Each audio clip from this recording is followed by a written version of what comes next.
पत्नियों ने सुना बड़ी जोर से भूख लगी है, तो ब्राह्मण पत्नियों ने बड़ा सुंदर प्रसाद जो है आज मेरे गोविंद के लिए बनाया। जैसे प्रसाद ले करके वो ब्राह्मण पत्नी और गोपी ग्वालों के साथ में जा रही है, तो ब्राह्मण सोचने लगे ये ग्वाल गवारिया हमारी पत्नियों को कहाँ लेके जा रहे।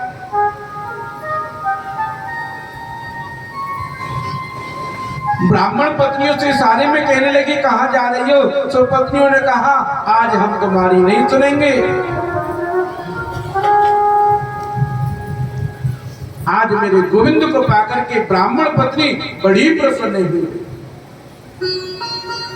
और मेरे गोविंद ने कहा देवी हमने प्रसाद पा लिया है, हम बड़े खुश हैं, इसलिए आप अपने घर जाओ।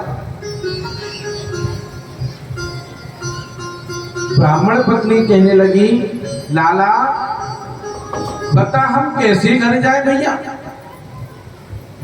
अरे हम अपने पतियों से बिना बताए आए हैं और हमारे पति क्या कहेंगे, पता नहीं इन ग्वाल वाल गवालों के साथ में कहां चली गई।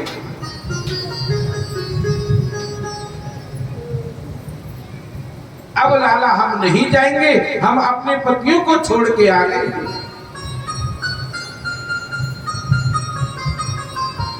कन्हैया ने कहा अरे देवी यहां रह करके करोगी क्या। ब्राह्मण पत्नी बोली लाला एक बात पता, हम चले भी जाएं तो हमारे पति हमको स्वीकार करेंगे।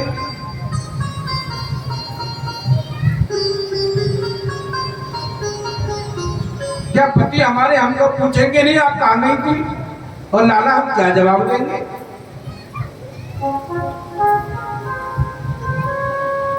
उन ये की पत्नियों ने कहा लाला अब हम नहीं जाएंगे, हम तो आपके साथ रहेंगे। लेकिन मेरे गोविंद ने कहा अरे देवी तुम जाओ तो सही, देखो तो सही तुम्हारे पति क्या कहते हैं। जापे कृपा राम की होई तापे कृपा। अरे देवी तुम जाओ तो सही, तुम्हारे पति क्या कहते हैं सब। आज ब्राह्मण पत्नी जो है गोविंद की बात मान करके अपने घर आई और घर आकर के देखा तो ब्राह्मण जो है हाथ जोड़ लगे उन पतियों के सामने खड़े। पत्नियों ने देखा ये क्या हो रहा है।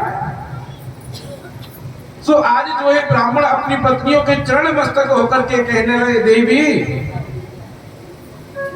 यज्ञ करते करते पूजा करते करते हमारी कमर टेढ़ी हो गई, लेकिन हमने भगवान को प्राप्त नहीं किया। आज तुमने छोटी सी भक्ति में ही भगवान को प्राप्त कर दिया। लेकिन सज्जनों माताओं का भाव बड़ा सुंदर होता है।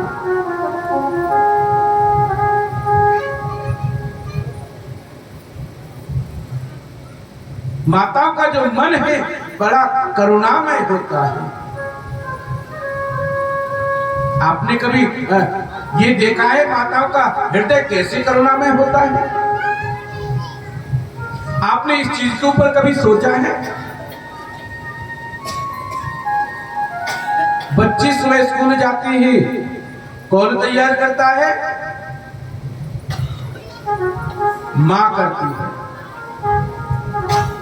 और जब हमारे पतिदेव जो है ऑफिस जाते हैं टिफिन कौन तैयार करता है, माताएं करती हैं। और 3 से 6 कथा सुननी हो तो कथा सुनने कौन जाता है, माताएं जाती हैं। और कथा सुनने के बाद क्या करती है, घर जाकर के फिर गृह कार्य में लग जाती है। बच्चे आए उनको नाश्ता कराया, पति देव आए उनको जो है भोजन कराया और फिर घर के कार्य में लगी रहती है। भैया ऐसा हृदय माताओं का कोमल है, इसलिए माताओं के ऊपर ज्यादा कृपा होती है भगवान की। अच्छा कैसे कृपा होती है कि आप कोई भी धार्मिक अनुष्ठान देख लेना, कोई कथा देख लेना, कोई सत्संग देख लेना, कीर्तन देख लेना, माताओं की जनसंख्या ज्यादा होती है। बोलो राधे राधे।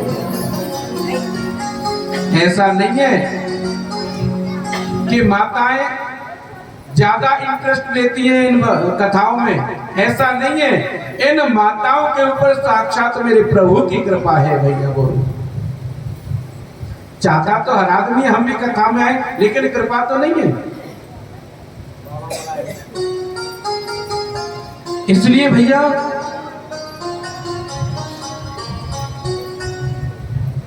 आज उन ब्राह्मण पतियों ने देखा कि हम कितने बड़े भागी हैं, आज हमारी पत्नियों ने मेरे गोविंद के दर्शन कर लिए।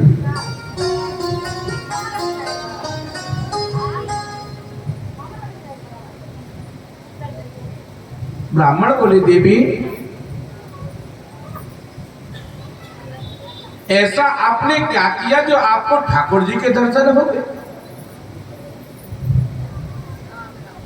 यज्ञ पत्नी बोली अरे प्रभु आप जो यज्ञ करते हो ना, जब तक यज्ञ के बारे में जानकारी ना हो तब तक जो काम नहीं करना चाहिए। हम कोई भी धार्मिक अनुष्ठान करें, कोई भी धार्मिक कार्य करें, जब तक हमारे अंदर भक्ति और प्रेम नहीं होगा तब तक कोई कार्य सफल नहीं हो सकता। इसलिए हमने हमारे गोविंद से प्रेम किया और प्रेम की परिभाषा का क्या नतीजा निकला? प्रेम की परिभाषा का ये नतीजा निकला कि आज हमें मेरे गोविंद के दर्शन हो। इसलिए भैया कोई भी कार्य करने से पहले, कोई भी शुभ कार्य करने से पहले कभी किसी को रोकना मत। अच्छा ये बताओ ठाकुर जी ने हमारे लिए हाथ काय के लिए दिए थे? जो हमारे हाथ दिए हैं किस लिए दिए हैं? दादेन पापेन कंकरेण सुरतः सुरनीतः कुंडलेन। ये हाथ केवल कंगन पहनने के लिए नहीं दिए, ये हाथ केवल अंगूठी पहनने के लिए नहीं दिए हैं, ये हाथ दिए हैं जितना हो सके दान करो, परोपकार करो। ये कान केवल सुंदर सुंदर वस्तु पहनने के लिए नहीं है, केवल ठाकुर जी का नाम इन कानों में जाना चाहिए।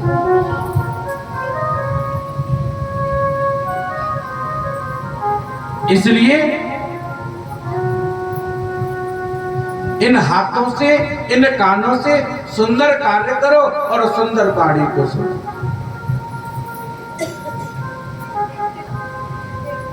भैया भक्ति का तो ऐसा रंग है, जिसको लग गया उसने ठाकुर जी को पा लिया, और जिसको नहीं लगा उसको ठाकुर जी ने नहीं।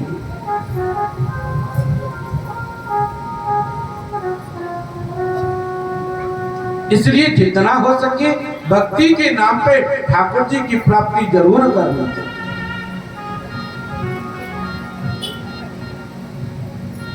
पाखंडों पे कभी मत जाना। अगर पाखंडों में पड़े रहोगे तो ठाकुर जी आपका साथ नहीं देगा। इसलिए भैया सुखदेव कहने लगे परीक्षित, मैं आपसे रास प्रसंग सुनना चाहता हूं कि रास प्रसंग बड़ा सुंदर है। जो हमारे हरिदास स्वामी हैं, जो बांके बिहारी जी के प्राकट्य करता है,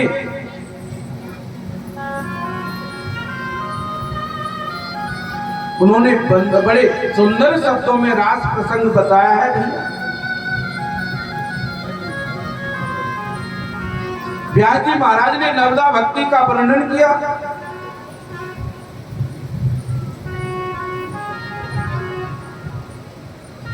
नवदा भक्ति का एक कारण है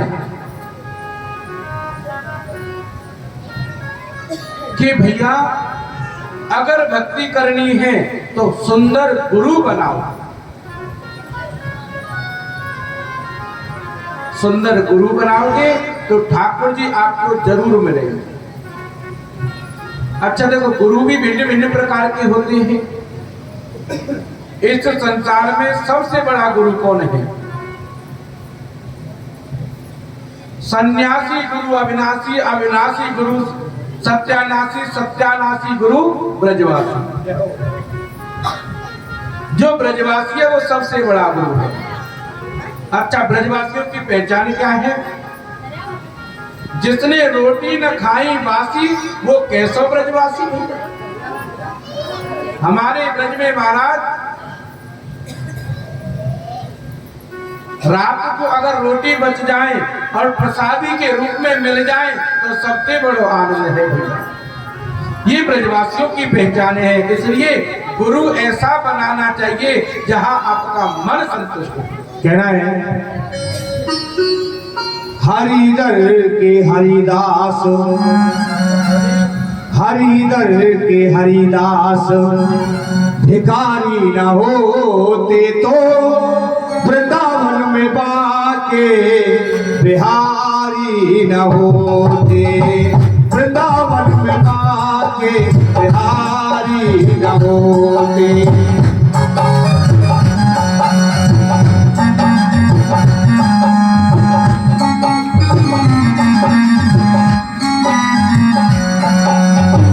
हरिदर के हरिदास, भिखारी न होते तो वृंदावन में बाके बिहारी न होते तो।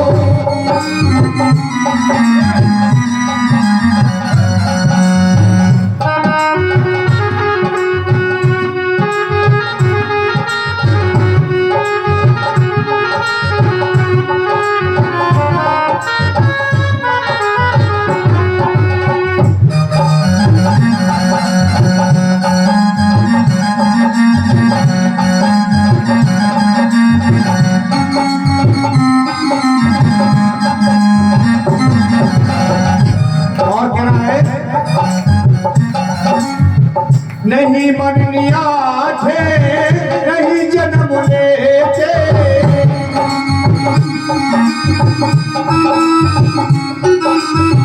नहीं मननिया थे नहीं जन्म लेते, पापियों के पापों की सजा कौन देते,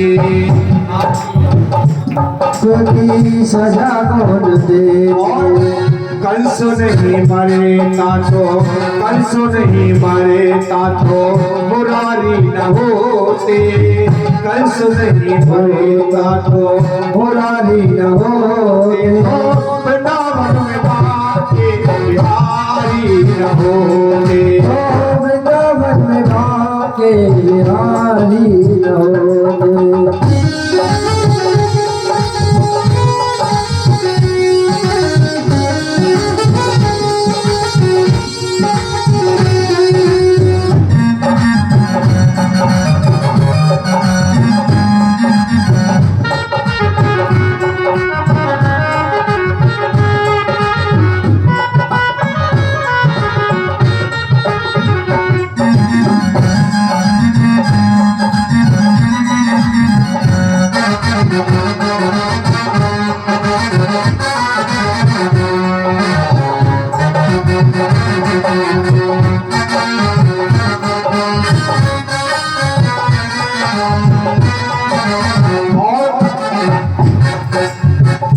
अर्जुन होते नहीं होती गीता, अर्जुन होते नहीं होती गीता, अर्जुन होते नहीं होती गीता, अर्जुन होते नहीं होती गीता।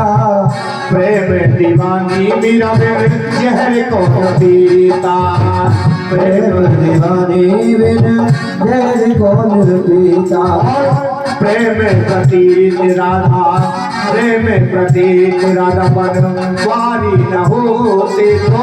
कहना है हमारे जो हरिदास जी हैं वो ही वृंदावन में बाके बिहारी को लेके आए थे। प्रेम प्रतीक राधा, प्रेम प्रतीक राधा बन वारी न होते तो वृंदावन में बाके बिहारी न होते, तो वृंदावन में बाके बिहारी न होते।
शिशुपाल किसी को सुनाते।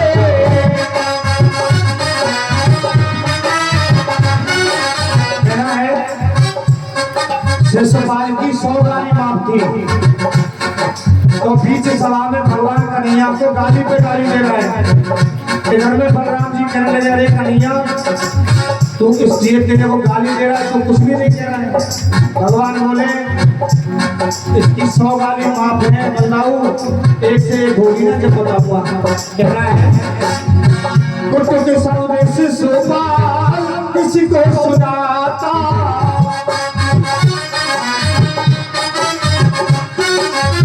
द्रौपदी सुता का चीर कौन फिर बढ़ाता है, द्रौपदी सुता का चीर फिर को बढ़ाता। और क्या है भीष्म नहीं सुखते तो भीष्म नहीं सुखते चक्रधारी न होते तो वृंदावन में बाके बिहारी न होते तो वृंदावन में बाके बिहारी न होते।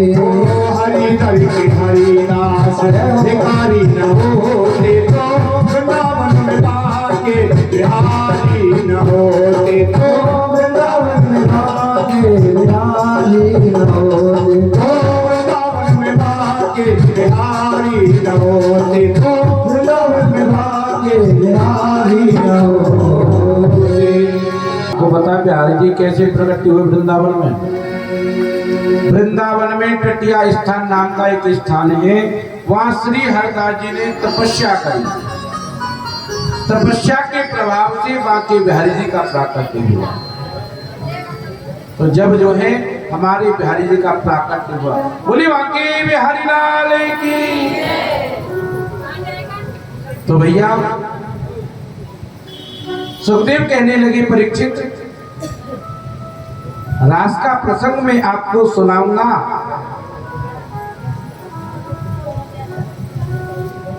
कि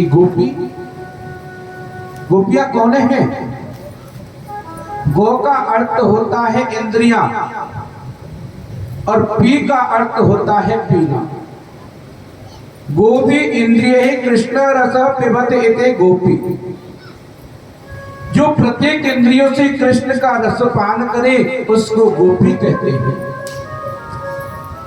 चलते फिरते उठते बैठते नाचते गाते जो भी मेरे के गोविंद को याद करे उसको गोपी कहते हैं भैया। अच्छा, ये गोपियां कौन है? कि भगवान राम जब 14 वर्ष के लिए वनवास गए तो भगवान राम जब दंडक वन में गए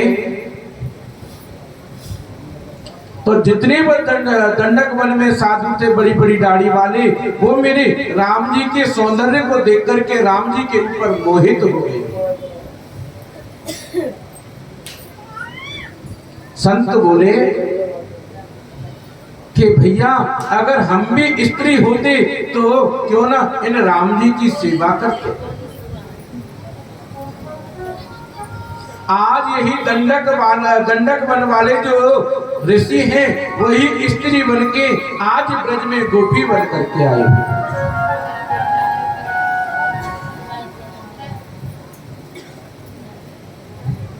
इसलिए हमारे 4 वेद हैं, ऋग्वेद, यजुर्वेद, सामवेद और अथर्ववेद। इन चारों वेदों में 3 कांड हैं, ज्ञान कांड, उपासना कांड और कर्म कांड। 80,000 मंत्र हैं कर्म कांड के, 16,000 मंत्र हैं उपासना कांड के। उपासना क्या है? कि परमात्मा के समीप जो मनुष्य चला जाए उसको उपासना कहते हैं।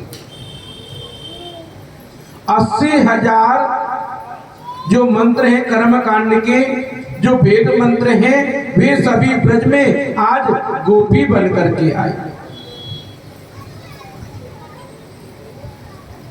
कोई किसी की बेटी बनी, कोई किसी की बहू बनी, कोई किसी की पत्नी बनी, लेकिन इनका मूल प्रथम एक ही था कि गोपी बन करके आई।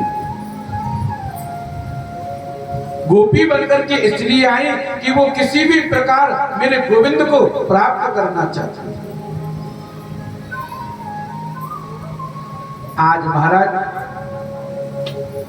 शरद पूर्णिमा की रात्रि है। मेरे कृष्ण ने वेणु का निनाद किया। मेरे गोविंद आज यमुना जी के किनारे चले गए। कल कल निनादितनी पावन यमुना के तट पर शरद पूर्णिमा की रात्रि में बालुका खिल रही है। चंद्रमा प्रबुदित हो रहा है। गोविंद ने मुरली की निनाद करी। एक विचित्र कारण है कि कृष्ण है एक, मुरली है एक, बजाने वाला भी एक, लेकिन सुनने वाले अनेक नहीं। मेरे गोविंद ने जैसे ही मुरली बजाई, 84 कोस के ब्रजमंडल में जितनी बर रहने वाली गोपी हैं, उन ब्रजंगनाओं का ऐसा लगा कि मानो कृष्ण हमें बुला रहे हैं।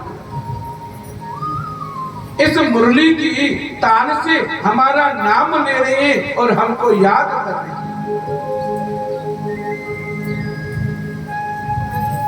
जो गोपी जिस कार्य में व्यस्त थी, उसी कार्य के बीच को छोड़ करके आज गोपी मेरे गोविंद की मुरली को सुन करके मेरे गोविंद के पास गई।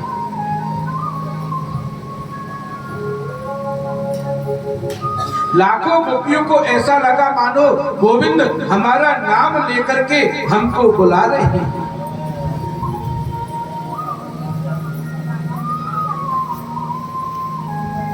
एक गोपी बेचारी गाय का दूध निकाल रही थी और गाय का दूध निकालते निकालते जैसे ही मुरली को सुना, दूध के बर्तन को वहीं पटक करके दौड़ी दौड़ी कृष्ण के पास चली गई। एक गोपी अपने बच्चे को गोद में लेकर के दूध पिला रही थी। जैसे ही मुरली की तान सुनी, बच्चे को पालना में डालकर दौड़ी दौड़ी कृष्ण के पास चली गई।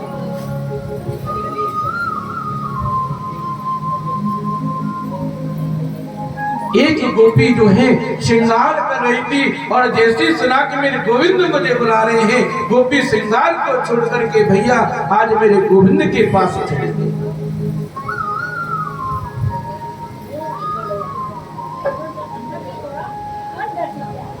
एक गोपी बेचारी अपने पति को भोजन करा रही थी। पति ने जो है नमक मांगा, चीनी डाल करके चली गई कि मेरे गोविंद बुला रहे हैं।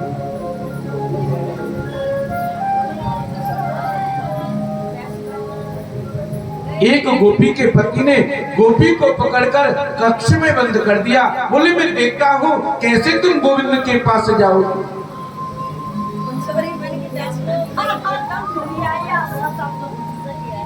लेकिन गोपी बोली स्वामी, अरे मेरे गोविंद के पास तुम तन से ही तो नहीं जाने दोगे, मन तो मेरा गोविंद के ही पास है।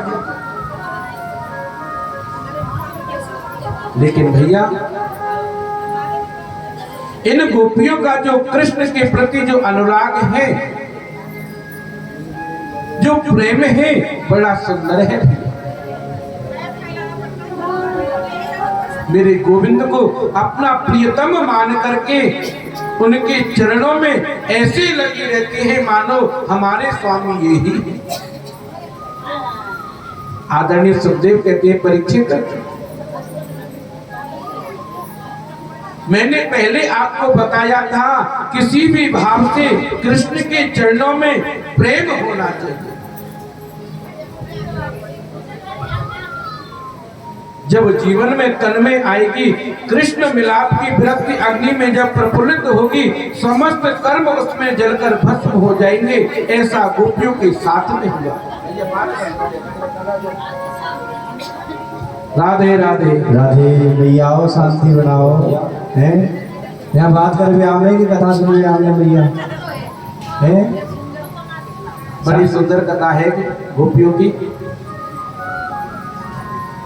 ऐसे ही गोपियों के साथ हुआ। वे लाखों गोपियां दौड़ी दौड़ी आज कृष्ण के पास चली आई। कृष्ण जिधर नजर डाले उधर गोपी। गोपियों को देख करके मेरे गोविंद मुस्कुराने लगे। गोपियों से बोले, अरे गोपियों, आपका स्वागत है, आप कहाँ कैसे आगमन हुआ? गोपियों के मन में बड़ी प्रसन्नता हुई कि आज तो मुरली वाला हमारा स्वागत कर रहा है, मेरे गोविंद हमारा स्वागत कर रही हैं। स्वागतम वो महाभागा, लेकिन स्वागत करते करते आज मेरे गोविंद गोपियों के साथ में देख करके मुस्कुरा गए। गोविंद ने कहा, अरे गोपी, आप आई हो, स्वागत है, लेकिन क्यों आई हो? अरे ये तो बताओ, आपको किसने यहां बुलाया? इस बात को सुनकर के गोपियां बोली, अब आपको क्या बताएं? अरे पहले तो हमको बुलाते हो, फिर ये पूछते हो कि आप क्यों आई हो? अरे गोविंद, इस अर्धरात्रि में हम अपने पतियों को छोड़ करके आपके पास आए हैं, इसलिए आए हैं कि आपने अपनी बंसी की निनाद से हमारा नाम पुकार करके हमको बुलाया है।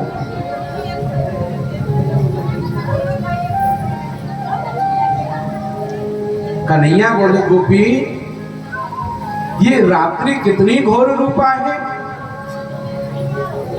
इतनी घोर रूपा रात्रि में अपने पतियों को छोड़कर इस निर्जन वन में क्यों आई हो?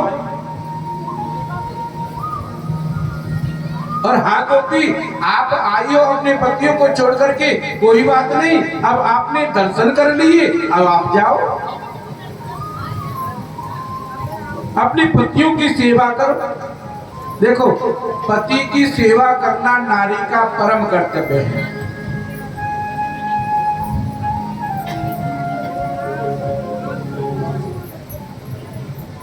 बेचारी गोपियों से जवाब नहीं दिया गया, बेचारी शांत बैठ गई।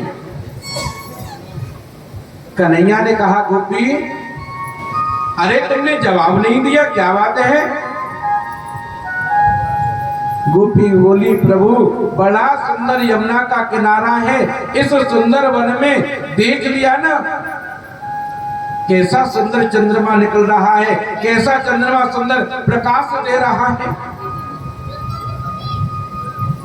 लेकिन मेरे गोविंद बोले, गोपियों, इस जंगल में बड़े बड़े हिंसक जंतु रहते हैं,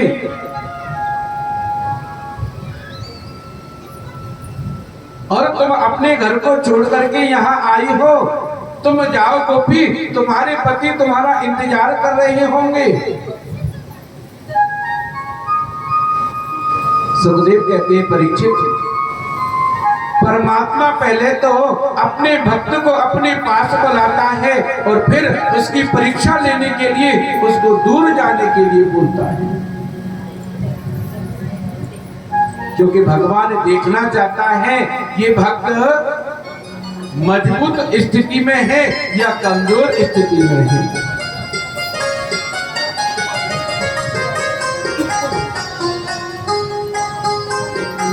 मेरे गोविंद बोले, गोपियों, अरे आपको पता नहीं है पतिव्रता स्त्री का धर्म क्या है? पतिव्रता स्त्री का धर्म है अपने पतियों की सेवा करना।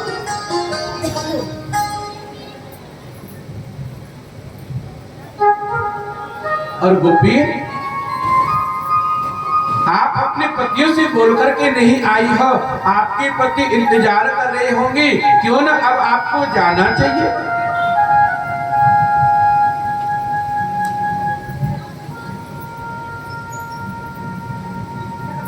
एक बार गोपियों ने मेरे गोविंद की तरफ देखा। गोपी बोली, अरे लाला, तेरी मुरली की तान सुन करके हम अपने पतियों को छोड़ करके आए हैं। पतियों ने मना किया लेकिन फिर भी नहीं माने, और आपने कहा कि पतियों की सेवा करना नारी का सर्वोत्तम धर्म है। इस बात को सुनकर के गोपी एकदम गंभीर हो गई, नेत्रों से आंसू बहने लगे।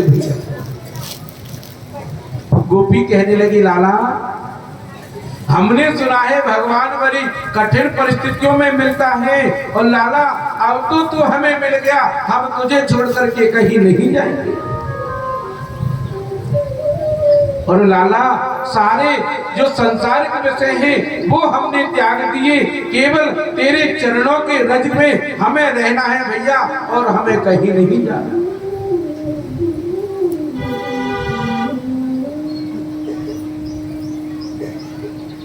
गोपी बोली, लाला अरे तुमने तो ऐसा कह दिया जैसे शरीर ही हमारा है और हमारे ही पति है, हमारा ही ये संसार है। आपने तो हमें संसार से प्रेम करा दिया।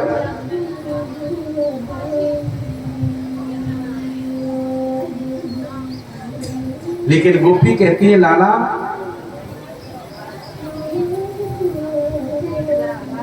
मैं मानती हूं कि पतिव्रता नारी का धर्म है पति की सेवा करना, लेकिन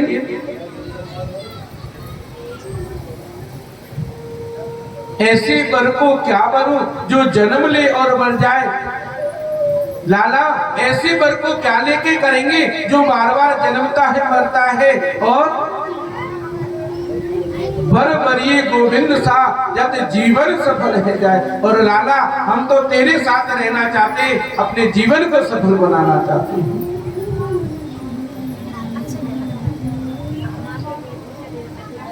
मेरी तो गिरधर गोपाल दूसरा नहीं कोई, जाके सिर मोर मुकुट मेरो पति सोई।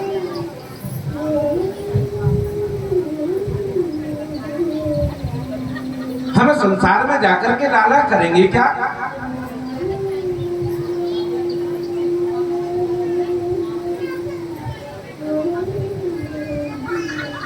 गोपियों ने कहा कि लाला जब आत्मा का संपर्क जब गोविंद से हो जाता है ना, ये संसार की जितनी भी चीजें हैं सब फीकी लगने लग जाती हैं। मेरे गोविंद ने देखा गोपियां भावनाओं में बह रही हैं, तो आज मेरे गोविंद ने उन गोपियों के साथ में रास लीला करी। रास लीला करने के बाद में एक गोविंद लाखों गोपियां और एक एक गोपी के साथ में गलवैया दे करके आज मेरे गोविंद रास कर रहे हैं। जय बोली बांके बिहारी की जय।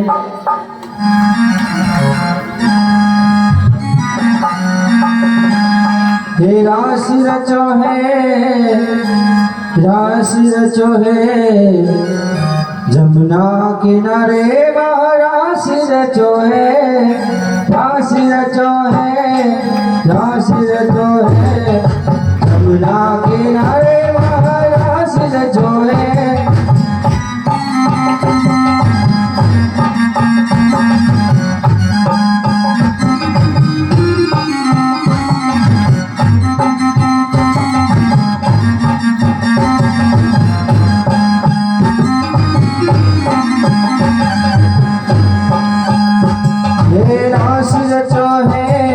रास रचो है, यमुना किनारे रास रचो है, रास रचो है, रास रचो है, यमुना किनारे रास रचो है।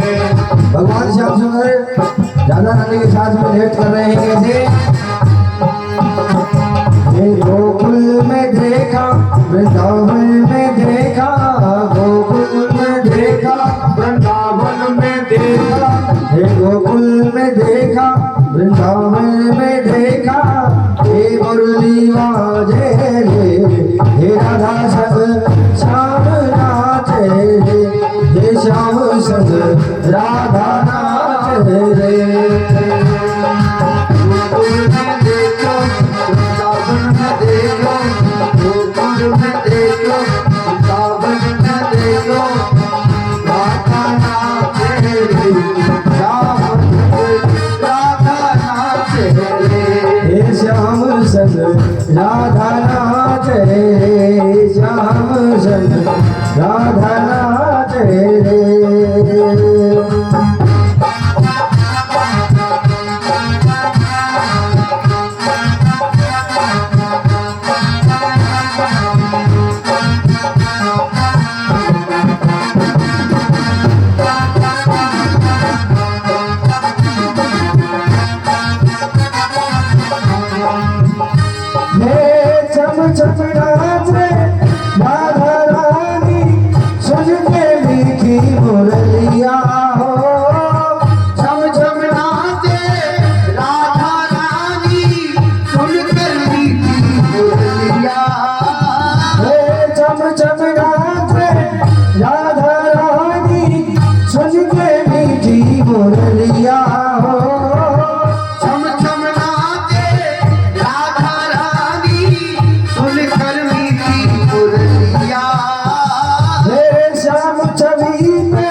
गोकुल में देखा, वृंदावन में देखा, गोकुल में देखा, वृंदावन में देखा, हे मुरली बाजे राधा सजन श्याम नाचे, श्याम सजन राधा नाचे, श्याम सजन राधा नाचे, श्याम सजन राधा नाचे, राधा सजन श्याम नाचे, राधा सजन श्याम नाचे। बोले श्री राधे रानी सरकार की, बोलो वृंदावन बिहारी लाल की। जोर से बोलो, जय कार्य में दम नहीं और हम किसी से, जोर से बोलना पड़ेगा। बोलो बांके बिहारी लाल की। अरे इतनी जोर से बोलो तो यमराज की छाती में जाके मुक्का लगे। हाँ, दीवानी में भी कथा हो रही है, लोग बड़े ध्यान से कथा सुन रहे हैं। श्री श्याम कुंड बाबा की। आज भगवान श्री द्वारकानाथ के विवाह महोत्सव में जो हमारी इस प्यारी संगत ने जो दान किया है कन्यादान स्वरूप में, एक बार उनके नामों की उद्घोषणा।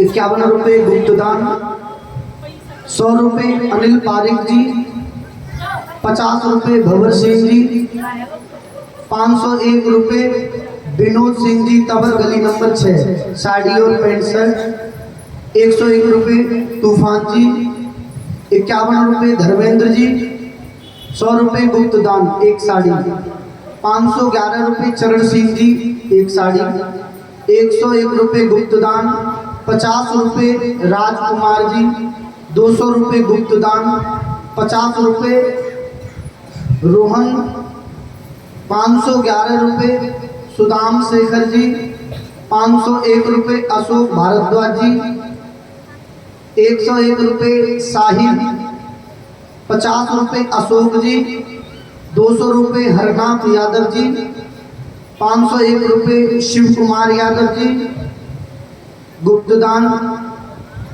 111 रुपये रवि सिंह जी, 111 रुपये भाई राम जी, 51 रुपये गुप्तदान, 50 रुपये अमरेश प्रधान जी, 50 रुपये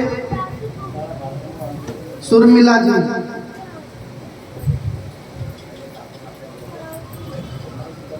101 रुपये दीपक तिवारी जी, 101 रुपये किशन चंद्र जी, 100 रुपये सोमवीर जी, 501 रुपये राजकुमार शर्मा मैनेजर चार्ज जी, इनकी ओर से विशेष कन्यादान है। चुटकी और एक माला भी है इनकी ओर से, और 501 रुपये गुप्तदान, 51 रुपये निरंजन पांडे जी, 501 रुपये भरत कुमार जी, 50 रुपये राजेश जी, 101 रुपये सावित्री और रितु जी, 101 रुपये श्री राम जी बीटीएम लाइन से, 50 रुपये गुप्तदान, 100 रुपये मीना जी, 50 रुपये बबलू, 100 रुपये अमन मिश्रा जी, 51 रुपये करण सिंह जी, 100 रुपये अरविंद चौधरी जी, 51 रुपये मुकेश कुमार जी, 51 रुपये विपिन कुमार जी, 151 रुपये सुभाष कुमार जी, 100 रुपये जोगिंदर कुमार जी, 101 रुपये अजय कुमार जी, 101 रुपये पवन कुमार दुबे जी, 51 रुपये गुप्तदान, 100 रुपये वंशराज पांडे जी, 100 रुपये मधुसूदन जी, 51 रुपये गुप्तदान और उमा शंकर जी गुप्तदान। ये कन्यादान में आप सबका सहयोग प्राप्त हुआ है, एक बार जोरदार ताली बजा दो। बड़ी बड़ी रोज कमाने।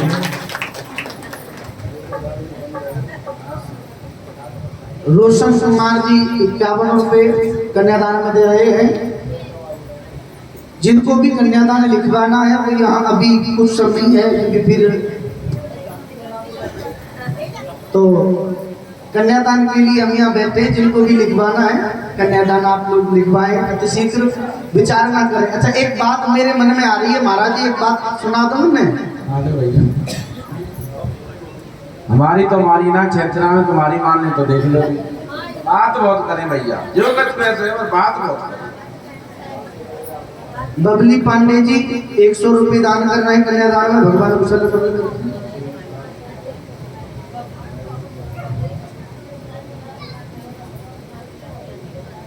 101 रुपये राजकिशोर जी। महाराज जी एक आदमी हो, उससे लोग कहते थे कंजूस, है ना। अब मंगलवार का दिन था, लोग विचार करने लगे, बोले ये दान नहीं करता। उस व्यक्ति को दया आ गई, बोले आज हम दान करेंगे। एक 5 का सिक्का लिया और 5 का सिक्का लेकर के चले गए।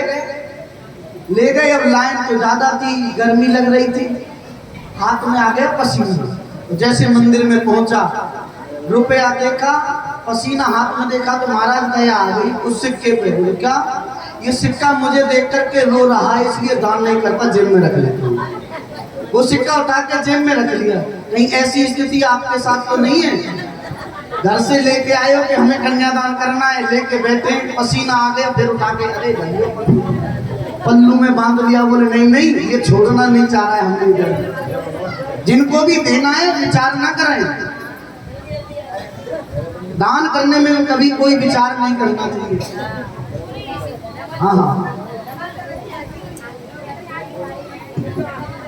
100 रुपये उमराव जी, उमराव सिक्योरिटी गार्ड जी, भगवान के चरणों में कन्यादान में 100 रुपये दे रहे हैं। अब बाद में बोलेंगे, एक बार लिखवा दो। बोले वृंदावन बिहारी लाल की जय। अब तो भैया गोपियों ने देखा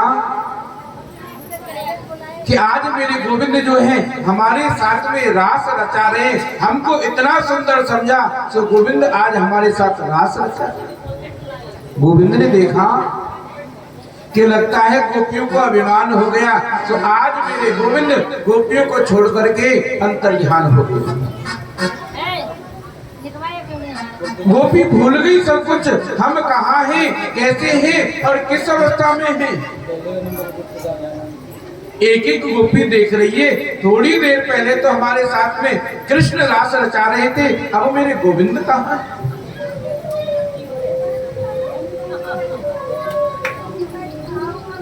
आज मेरे गोविंद इन गोपियों का अभिमान दूर करने के लिए भैया वहां से राधा रानी को लेकर के गायब हो गए। एक एक गोपी बेचारी बड़ी नाराज हो रही है, अभिमान में कहने लगी, अरे कन्हैया हमें छोड़ के कहाँ चले भैया, चले जाओ जल्दी जाओ। हल्ला बहुत करेंगे, कहना है राधे राधे कि राम भजन में तू जीव हलाए। हाथरस वालों का कहना है कि राम भजन में तू जीव हलाए, और जीव हलाने के पुण्य कमाए। तेरो कहा जीव को घट जाएगा, घट जाएगा, तेरो सहज बुढ़ापो घट जाएगा, सहज बुढ़ापो घट जाएगा, तेरो सहज बुढ़ापो घट जाएगा, सहज बुढ़ापो घट जाएगा।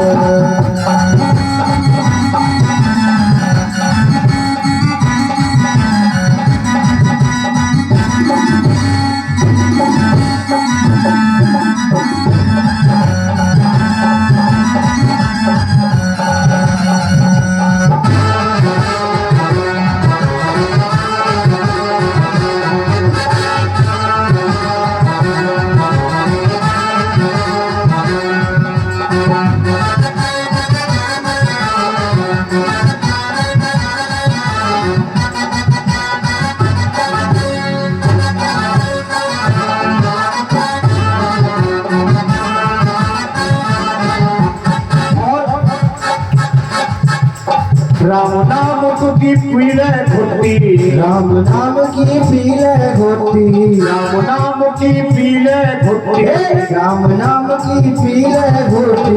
जन्म मरण से मिल जाए छुट्टी, जन्म मरण से मिल जाए छुट्टी, जन्म मरण से मिल जाए छुट्टी, जन्म मरण से मिल जाए छुट्टी। और भैया तू श्याम कुंड पे आ जाएगा, आ जाएगा, तेरा सहज बुढ़ापो कट जाएगा, तेरा सहज बुढ़ापो कट जाएगो, तेरो सहज बुढ़ापो कट जाएगो।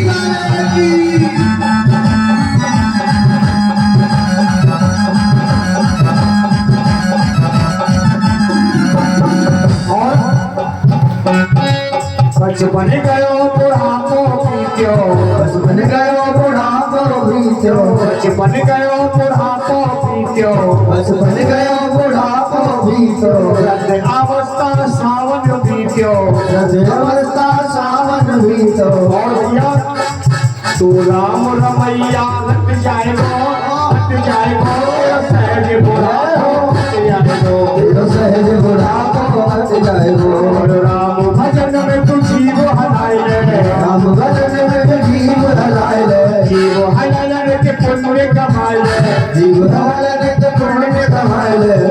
जीव को हट जाएगो, तेरा सहज बुढ़ापो कट जाएगो, तेरा सहज बुढ़ापो कट जाएगो, तेरा सहज बुढ़ापो कट जाएगो, तेरा सहज बुढ़ापो कट जाएगो, तेरा सहज बुढ़ापो कट जाएगा। बोल संकेत वाले की। अब तो महाराज जैसी गोपियों ने देखा कि मेरे गोविंद हमें छोड़ करके चले गए हैं। एक एक गोपी बेचारी अपने आप में पूछ रही है, अरे सखी कन्हैया कहाँ गए? एक गोपी बोली, बहना अरे अभी तो हमारे साथ में रास रचा रहे थे, रास रचाते रचाते मेरे कन्हैया कहाँ चले गए?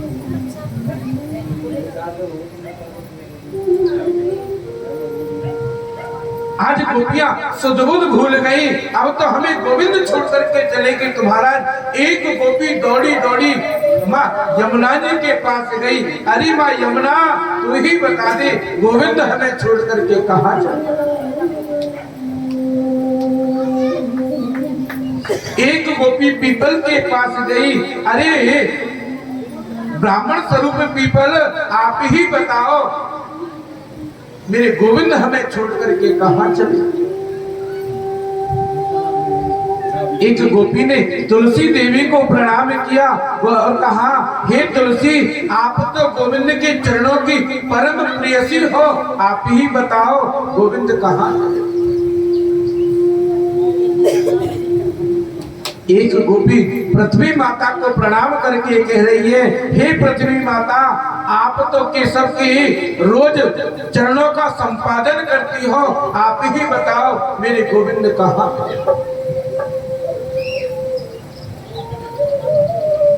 आज हमने अपने सौंदर्य को सुंदर समझा और सौंदर्य को सुंदर समझ करके आज हमारे गोविंद हमें छोड़ करके चले।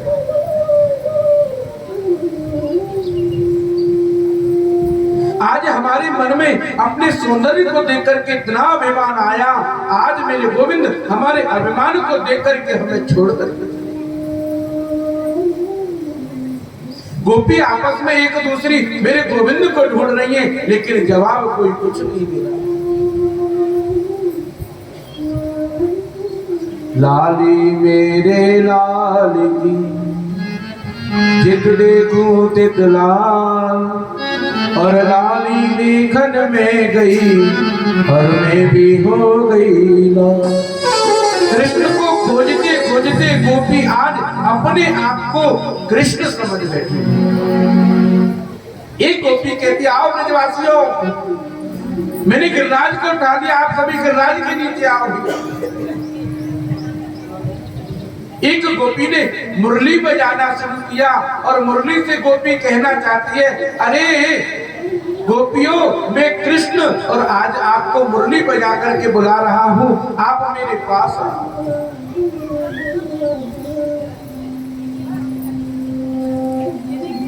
परीक्षित ने कहा,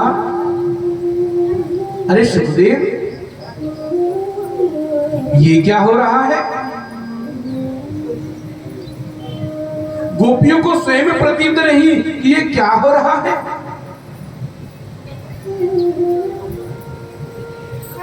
गोपी बोली, भैया हम तो कृष्ण के चरणों की परम प्रियसी है और हम कृष्ण के बिना नहीं रह सकते। आज राधा रानी को लेकर के जैसे ही मेरी कन्हैया गई और जाते जाते भैया आज मेरी राधा रानी को अभिमान हो गया। राधा रानी ने कहा, लाला अरे मुझे चरणों से चला नहीं जा रहा, क्यों ना अपने पद्दी पे बिठा ले, कोठे पे बिठा ले। मेरे गोविंद बोले, लगता है राधा रानी को भी अभिमान हो गया। और मेरे गोविंद जैसे नीचे को बैठे, राधा रानी ने एक पैर उठा करके जैसे ही भगवान के ऊपर बैठने के हुए तो आज मेरे गोविंद वहां से भी गायब हो गए। आज राधा रानी गोविंद को ढूंढते ढूंढते जमुना जी के किनारे आ गई और आते ही मेरे गोपियों से मिली। अरे गोपी का आपने मेरे बिहारी जी को देखा? एक गोपी बोली, अरे राधा रानी हम उन्हीं की याद में आज इतने दिन से भटक रहे हैं। आज यमुना जी के किनारे राधा रानी का गोपियों के साथ में मिलन हुआ।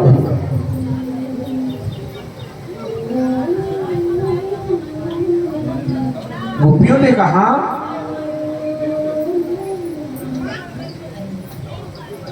कि यमुना कौन है? बोले यमुना भक्ति है। संसार में गोविंद को कहीं भी ढूंढो, लेकिन यमुना रूपी भक्ति का आश्रय नहीं लेंगे तब तक गोविंद नहीं मिलेगा।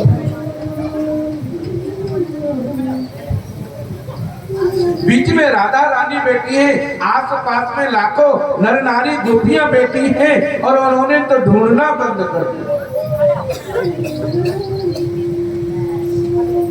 सब गोपियां राधा रानी के साथ बैठी थी। शरद पूर्णिमा की रात थी, अर्ध प्रहर कृष्ण के मिलने की कामना को लेकर के आज गोपी मंगल गीत गा रही है।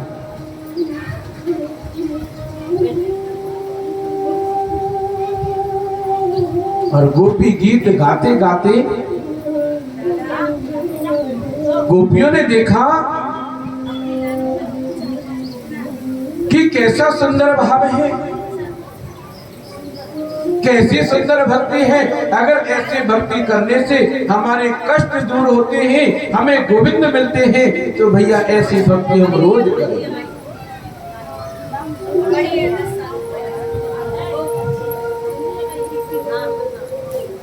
गोपी कहने लगी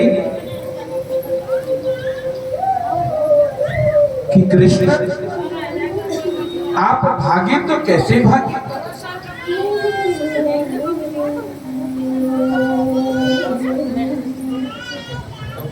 आपने हमारी तरफ कभी देखा नहीं कि आपके बिना हम कैसे रहेंगे? और आप अपने मन में सोच रहे होंगे मैं तुम्हें कैसे मिलूं? तुम्हारी भावना निर्मल नहीं है। निर्मल हृदय से मेरा संत दशरथ था जो राम के बिना नहीं रह सकता।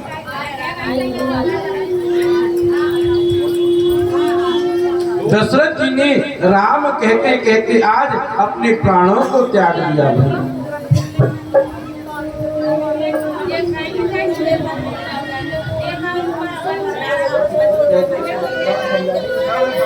शांति बनाओ भैया, राधे राधे। हाँ शांति बनाओ, थोड़ी से रुक जाओ ना, तुम्हारी चलेगी। गोपियों के भाव का भैया कौन दर्शन करे? जैसे मेरे गोविंद ने देखा गोपियां मेरे बिना नहीं रह सकती, आज मेरे गोविंद से रहा नहीं गया और गोपियों के बीच में प्रकट हो। पीतांबर को धारण करके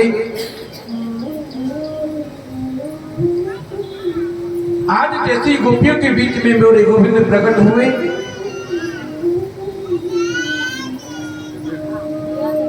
सुखदेव कहने लगे परीक्षित,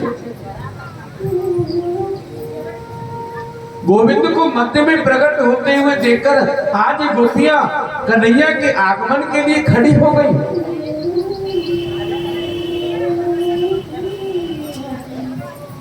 और सुखदेव कहने लगे परीक्षित, गोपियां ऐसे खड़ी है मानो उनके शरीर से एकदम प्राण छूट गए हैं।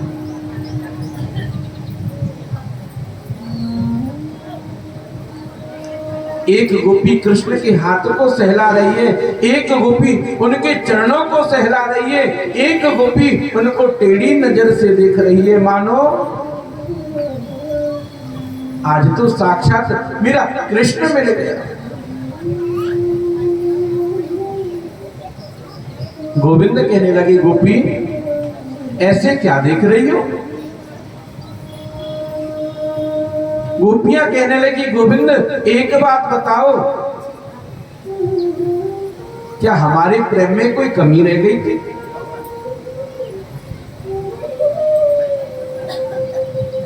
क्या हमारे स्नेह में कोई कमी रह गई थी जो हमें छोड़ करके आज आप इतनी दूर चली गई?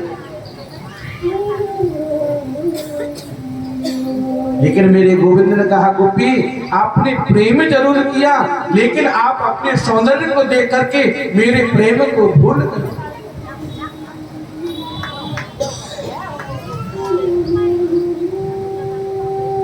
लेकिन गोपी कहने लगी लाला, माता पिता के लिए पुत्र कितना भी कुपुत्र हो लेकिन वो पुत्र ही माना जाता है। अरे भैया हमारी थोड़ी देर के लिए बुद्धि खराब हो गई तो आप समझते हमको समझा।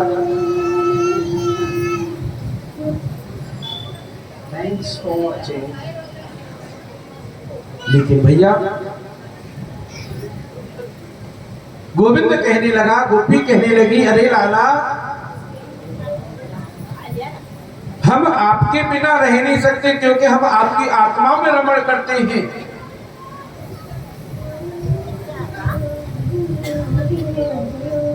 क्योंकि तुम्हारे लिए हमने सर्वस्व छोड़ दिया है, हमने अपने घर को छोड़ दिया केवल वृंदावन के लिए, केवल आपके लिए।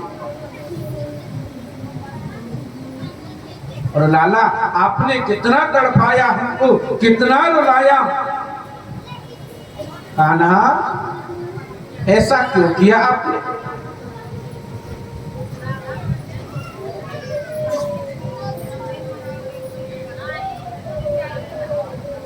कन्हैया कहने लगी गोपियों कि अगर किसी निर्धन व्यक्ति को धन मिल जाए और वो धन अक्षमात्र नष्ट हो जाए तो समझना उसकी आत्मा से क्या बीतेगी।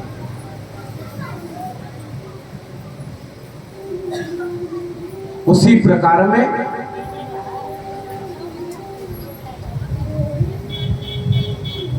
जीव को जब थोड़ा सा अभिमान हो जाता है, थोड़ा सा जब जो है धन मिल जाता है तो सब भूल जाता है कि कौन कहाँ है, भगवान कहाँ मिले।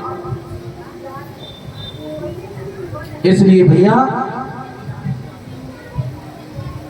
आज गोपी जो है एक एक करके कृष्ण के पास में कुछ कहना चाहती है लेकिन कहे नहीं।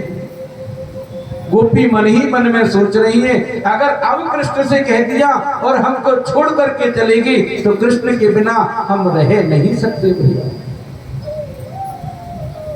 जैसे कृष्ण ने उन गोपियों के साथ में कीड़ा करी, आज जो है गोपियां कृष्ण के साथ में कीड़ा करना चाहती हैं।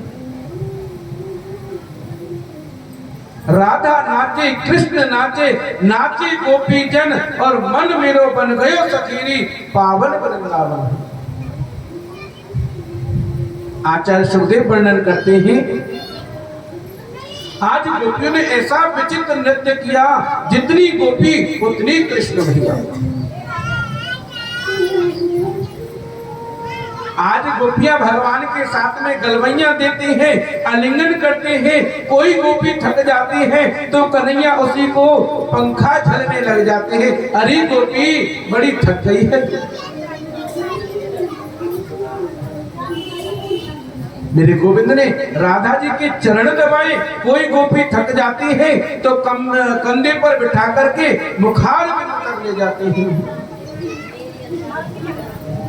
ऐसा सुंदर विचित्र कृष्ण की स्थिति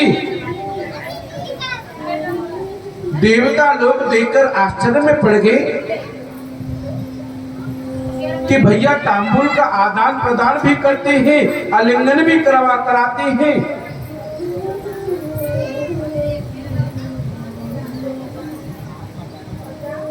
आज सभी गोपी जो हैं आज मेरे गोविंद को देख करके बड़े सुंदर जो है भाव से, बड़े सुंदर दृश्यों से, शब्दों से वर्णन करने लगे।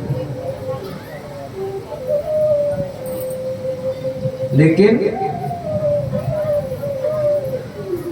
सुखदेव से कहते हैं, परीक्षित, अगर कोई सुंदर मान सरोवर में डुबकी लगाए और उस सरोवर में डुबकी लगाने के बाद में उसके पैर कीचड़ में सन जाए तो उसको कितना गुस्सा आएगा।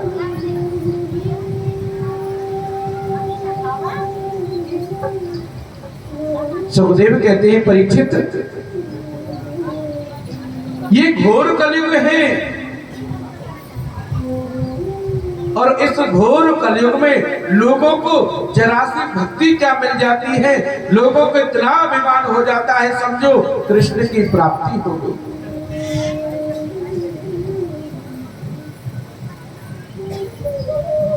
लोगों को थोड़ा सा ज्ञान क्या हो जाता है, शास्त्रों के ऊपर जो है मंथन करने लग जाते हैं। लेकिन भैया पुराणों में लिखा है कि ईश्वर अंश जीव अवनाची, चेतन अमल सहज सुख राशि। भैया हम जो जीव है ना, प्रभु के अंश है। जीव ईश्वर का अंश है। लेकिन कलयुग में हम लोग प्रभु के नाम को भूलते जा रहे हैं, अपने धर्म से दूर भाग रहे हैं। भैया अगर हम लोग अपने धर्म से दूर भागेंगे तो क्या होगा? ठाकुर जी हमारा साथ देगा? हम किसके बनाए हुए स्वरूप हैं? केवल ठाकुर जी।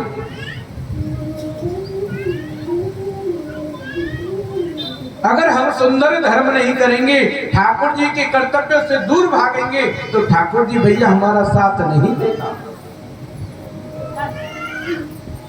जो हमारा धर्म है उसको धारण नहीं करोगे, ठाकुर जी हमारा साथ नहीं देगा।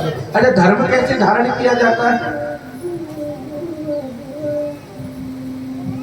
हम लोग अपने कर्तव्यों से, अपने धर्म से कैसे दूर भाग रहे हैं? हम लोग अपने बेटे बेटी का विवाह करते हैं तो विवाह में सबसे मेन जो कार्य है वो क्या होता है? विवाह में सबसे मेन जो कार्य है वो फेरे का होता है। जो ब्राह्मण हमारे इष्ट कुल और ग्राम देवताओं को स्थापना करा करके और हमारे इस सुंदर कृत्यों को प्रारंभ करते हैं। लेकिन सज्जनों, हमारी ऐसी नीच प्रवृत्ति हो गई है कि हम लोग अगर विवाह में फेरे कराने में 2 घंटे भी लगा दे तो इंसान को नफरत हो जाती है। अरे 2 घंटे कोई फेरे में लगती है? बरमाला में 3 घंटे लग जाए कोई दिक्कत नहीं। और जो फोटोग्राफर आते हैं जो पोज देते हैं 4 घंटे लग जाए कोई दिक्कत नहीं। अगर वही लोग फेरों में बैठ जाए तो कहते हैं बच्चों पे बैठा नहीं जा रहा, थोड़ा 15 मिनट में फ्री करना पड़ेगा। क्या ऐसा करना चाहिए भैया? ये हमारे जीवन का एक अंश है। अगर इस हमारी जिंदगी में हमने जल्दी कर ली तो ठाकुर जी हमारा साथ हर काम में जल्दी कर लेना। भैया देखो, एक नियम और बताता हूं विवाह का। अगर 22 तारीख डेट निकलती है तो नियम ये कहता है 22 तारीख को ही फेरे हो जाने चाहिए। मनुष्य जो है 2:30-3 बजे फेरे पे बैठता है तो 23 तारीख लग जाती है। आपका जो विवाह है वो बेकार है।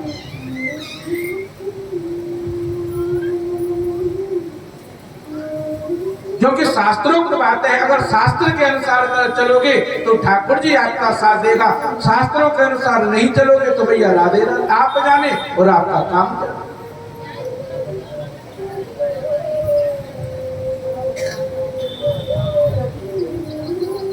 इसलिए भैया हमारे जीवन में जो विवाह होते हैं केवल एक बार होते हैं। इनको अच्छी तरह से अपने देवताओं का नाम लेकर के, अपने पितरों का नाम लेकर के सुंदर तरीके से संपन्न करना चाहिए।